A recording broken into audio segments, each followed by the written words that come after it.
Ngayong nalalapit na September, isa sa pinagdiriwang natin sa buwan na ito ay ang Philippine Creative Industries Month bilang pagkilala sa kahusayan at talino ng mga Filipino sa larangan ng sining, disenyo at kultura. At bilang bahagi ng selebrasyong ito, magsasama-sama mga creative professional, negosyante at art enthusiasts sa Malikhaing Pinoy Expo 2025. At upang bigyan po tayo ng mahalagang detalye patungkol dyan, ay makakasama po natin ang Division Chief ng DTI Philippine Creative Industries Development Council Secretariat na si Miss Wea Bohol. Magandang umaga po at welcome sa Rise and Shine Pilipinas. Magandang umaga po sa inyo at magandang umaga sa lahat mga viewers ng Rise and Shine Pilipinas. Good morning. All right, Ms. Wea, this is Profi together with Audrey. This next week po, simula na itong Philippine Creative Industries Month. So we want to know, ano po yung mga preparations na ginagawa ng ating pamahalaan patungkol dito sa month-long celebration for our creative industry sector?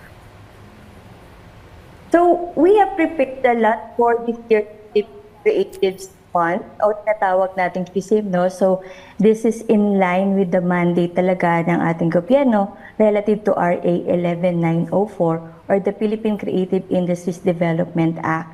So nabanggit kanina, every September sineselebrate talaga natin to promote yung sector, to raise awareness, at the same time i-recognize yung malaking contribution ng ating mga creative sa ating ekonomiya. So all of these are done under the leadership of our Trade Secretary, Cristina Roque, dahil ang DTI po ang chair ng Philippine Creative Industries Development Council. So highlight po for this year's PCIM month celebration is the first ever Malikhaing Expo. Malikhaing Pinoy Expo. So dito po natin ipapakita yung nabanggit kanina, yung mga talento, husay at inobasyon ng mga Pilipino. So we will be featuring the 9 creative domains under the law, kabilang na dito yung audiovisual media, digital interactive media, creative services, design, publishing and printed media, performing arts, visual arts, traditional cultural expression, and cultural sites. Kumbaga, these are 73 sectors coming in one roof to celebrate the Creatives Month through the Expo. Well, Ms. Wea, sino po ba yung mga stakeholders? Sino po ba yung mga kababayan nating dapat maging interesado at makibahagi dito sa pag-view sa event na ito? Actually, this event is open to all. Estudyante, professional, the creative sector, and even yung mga gustong mas makilala or mas matutunan kung ano ba yung creative sector. Kasi sinasabi natin na pag creative talents, ganyan, arts and crafts, hindi natin alam na even yung animation, gaming, design is also creativity, performing arts. So for those people, online content creation na medyo nagbo-boom ngayon, di ba? So kung kayo po ay nahihilig sa mga ganitong linya, punta po kayo sa ating expo. Doon makikilala niyo yung different sectors na magka-partner namin na magbibigay ng hindi lang mga workshop, seminars, pero mag-showcase din ng kanilang mga artworks. Ms. Wea, paano nakatutulong ito Malikhaing Pinoy Expo pagdating doon sa pagpapalago ng ating mga local businesses and industries dito sa bansa?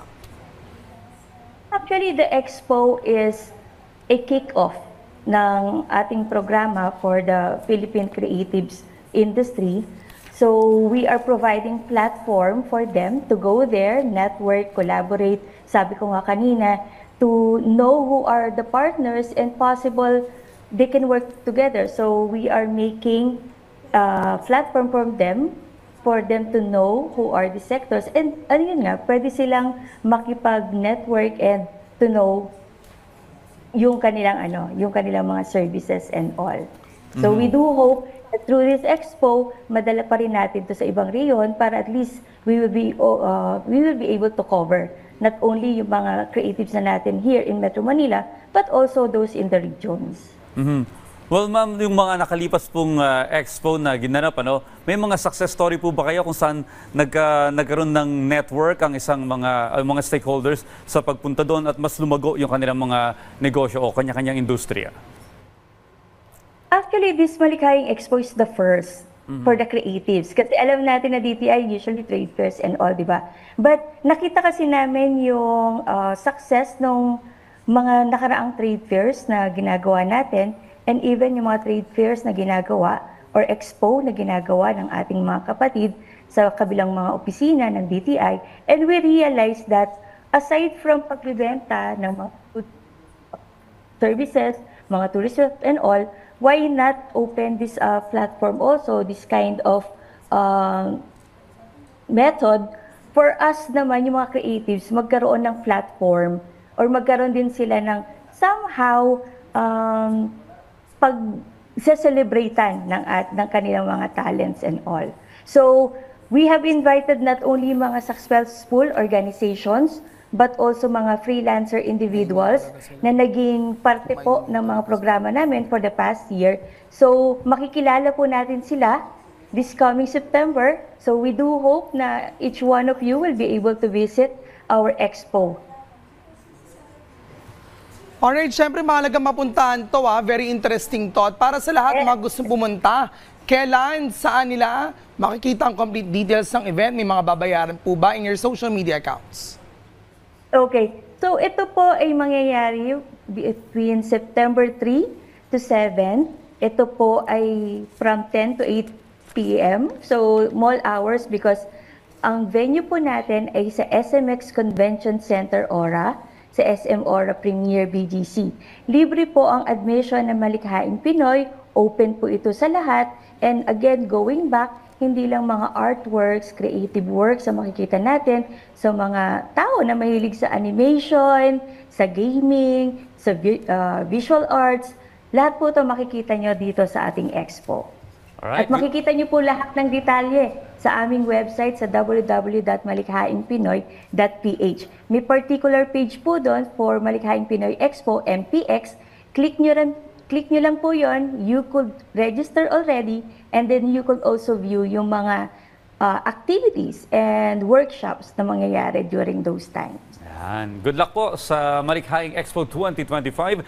Maraming salamat po sa pagpapaunlak ng oras sa amin ngayong araw at sa pagbabahagi ng impormasyon patungkol po sa Malikhaing Pinoy Expo, Miss Wea Bohol. Thank you. Thank you.